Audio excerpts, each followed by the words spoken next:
2020 really was one of the worst years ever. Stuck inside, missing friends and family. But was that the worst thing? Probably not, because on February 7th, Green Day hit us with the release of their 13th studio album, Father of All.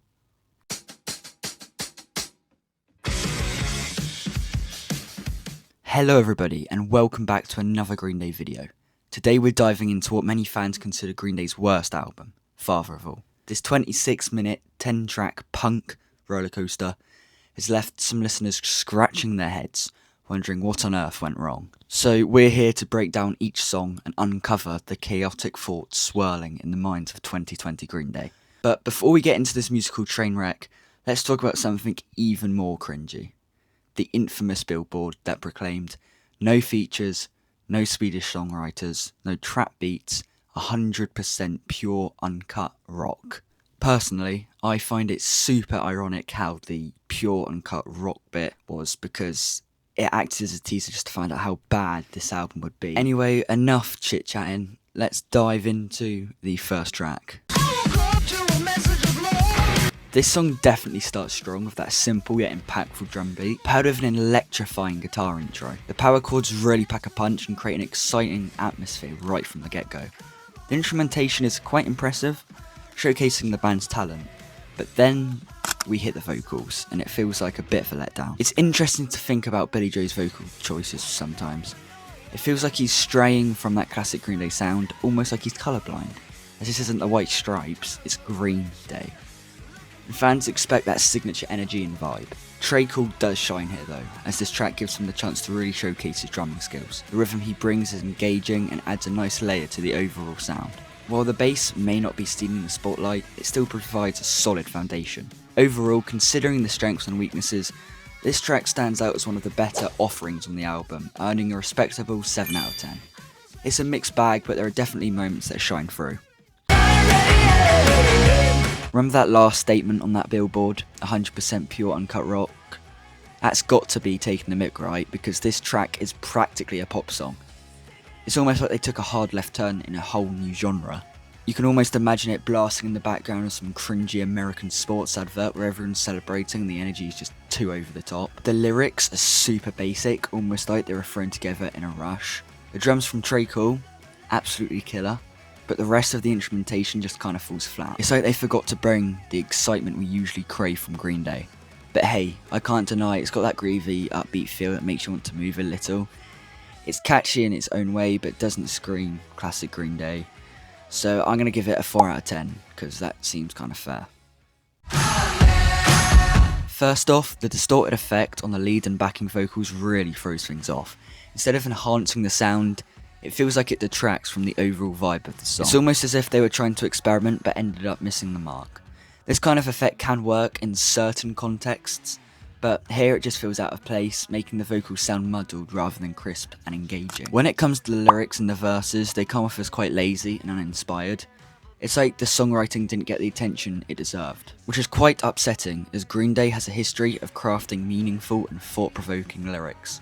So to hear something that feels so basic and thrown together is very disappointing. It lacks the depth and cleverness that fans have come to expect from them. Instrumentally, the song doesn't do anything particularly special, the arrangement feels generic, and there's a distinct lack of creativity that you would typically associate with Green Day. There's no standout moment or catchy hook that makes you want to replay it. Instead, it feels like a filler, which is surprising given that it's a single. Overall, rating it a 2 out of 10 feels appropriate, as it doesn't resonate at all and leaves you wanting more from a band that has given us so many great tracks in the past. If you think I didn't enjoy the previous track, just wait till you hear what I have to say about this one. First off, it honestly feels like they got rid of Treacle and replaced him with some random guy who's just clapping every now and then. I mean, come on, what were they thinking? This song is so irrelevant and forgettable that the only thing making it even slightly memorable is the fact that the kid from Stranger Things was in the music video. But let's be real, that has nothing to do with the actual song itself. It's frustrating when you listen to it, you can't help but feel let down. The overall vibe is off, and it doesn't capture the energy that you'd expect from a Green Day track. The only thing I can say I like about this song is the bass. It's quite nice and brings a bit of life to the otherwise dull experience, but everything else is just awful. It's like they had a great opportunity to create something amazing, but instead we got this lackluster piece that feels like a total miss. I just wish they put in a bit more effort to make something special. I'll give it a kind 2 out of 10.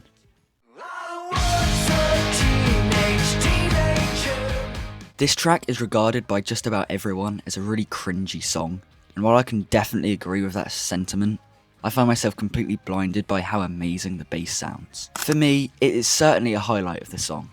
The way the bassline grooves really adds a unique flavour that stands out amidst the otherwise lackluster elements. The lyrics, on the other hand, are really corny and have that boomer-esque vibe that makes you cringe a little. But despite that, I think the way the instrumentation comes together, along with the tone and delivery of the vocals, is actually quite underrated. It's definitely not a good song in the traditional sense, but in terms of how bad the album is overall, this particular song shines through as surprisingly decent. I think this song deserves a solid 5 out of 10. It may not be a masterpiece, but it does sound undeniably like a Green Day song, which is something I can appreciate. There's even a simple guitar solo that's just a melody, and that alone is a very characteristic of Green Day's style. This song really optimises the poppy sound that's become so prevalent, almost to the point of feeling overproduced. It doesn't come across as enjoyable, and it feels like a cliche angsty punk track with a rock riff that Green Day has already used in their album DOS.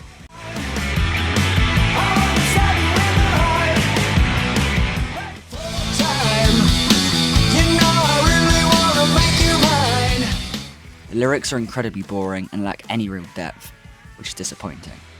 The drums are simple but to the point of being forgettable, and the bass is practically non-existent, making the overall sound feel flat. The only redeeming quality of the song is the guitar solo, which is pretty good but unfortunately doesn't last long enough to make a significant impact. Overall, I would rate this song a 3 out of 10. It feels lazy and uninspired, but I have to admit that solo does add a bit of value to the otherwise lackluster track. This song is quite the opposite of Stab You in the Heart, as it really stands out as a great track. The guitar riff is simple yet incredibly catchy, making it easy to get hooked. The bass and drums work together perfectly to support the riff, creating a solid foundation for the song. The lyrics are actually pretty good, although I do find some bits that are reminiscent of Extraordinary Girl, particularly the line, "and it's dangerous."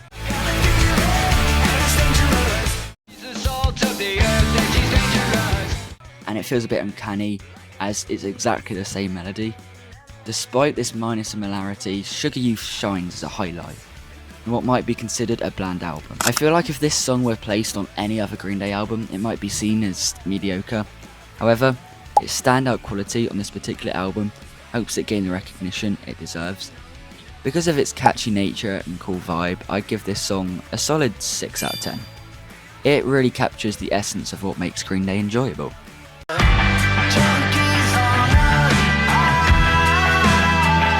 I don't really have an opinion on this track, so my thoughts are quite straightforward. It comes off as pretty mediocre overall. While it's not a terrible song by any means, it kinda doesn't do anything particularly special to make it stand out amongst the rest.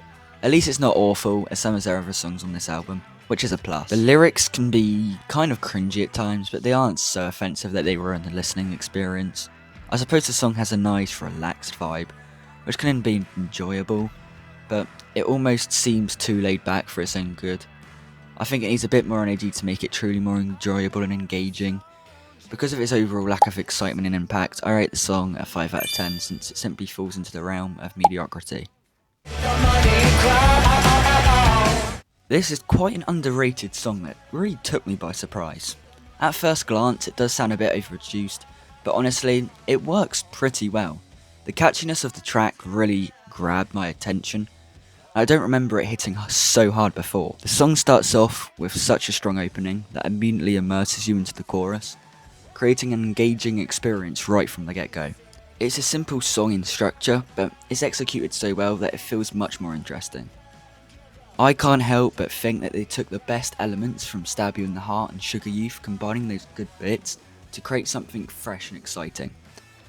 While it does have that stereotypical overproduced rock sound, it's undeniably catchy, and the instrumentation is pretty much perfect. I'm not overly enthusiastic about the song, as the lyrics can be a bit cringy and questionable at times, but I feel like the instrumentation works really well and it's really catchy, so I'm going to give it a really generous 7 out of 10. By what I've expressed about some of the songs in this album, particularly regarding the overproduced vocals, simple poppy sounding drum beats, and what I consider useless bass lines, you'd probably expect me to dislike Graffitia. But I have to admit, this song has really captured my attention and it's undoubtedly my favourite on the album. What I appreciate most is how it tackles significant issues that are prevalent in America back in 2020 and continue to resonate today. The lyrical depth shows that the band actually put some thought into this song, which is refreshing. The instrumentation is spot on, with each element working harmoniously together. The distorted vocal sections sprinkled throughout the track add a unique flavour that elevates the overall experience. If the entire album had the same energy and quality as Graffitia, I generally believe it would be a fantastic collection of music. It serves as a powerful closer to an album that, in my opinion, falls short in many areas.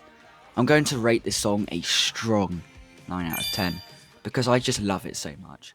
Well, that's all my thoughts and feelings about each song, but what do I truly think of the album as a whole? Well, I have some mixed feelings about the album Father of All. While it features a few standout tracks that I generally enjoy, it also includes some of the weakest songs the band have ever released. It's interesting because the good songs on this album don't really capture the classic Green Day sound that fans have come to love, which is a bit disappointing. The production feels extremely overdone, leading to a lack of raw energy that typically characterises their music. Despite this, there are still some tracks that I find really enjoyable, and they manage to shine through the overall mix. Adding up all the ratings of the songs and finding out the average rating, that is a 5 out of 10 for the album, but personally I'm going to drop it down to a 4 out of 10, as it has a lot of ups and downs, and I feel like the downs are much stronger than the ups. Although, in my opinion, it's not Green Day's worst album. I have my own thoughts on what I consider their least impressive work, but that's a topic for another time. Maybe one day I'll share that with you if you're interested in hearing my take on Green Day's worst album.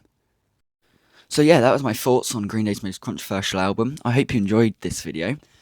It's definitely something I want to do more in terms of albums, go through each track one by one. I actually wrote this script to this video like many months ago before I went on the long break. So I basically went straight into this after I just edited the top 10 bands video, which I hope you guys enjoyed as well. But yeah, I just hope you guys have a good rest of your day, and goodbye.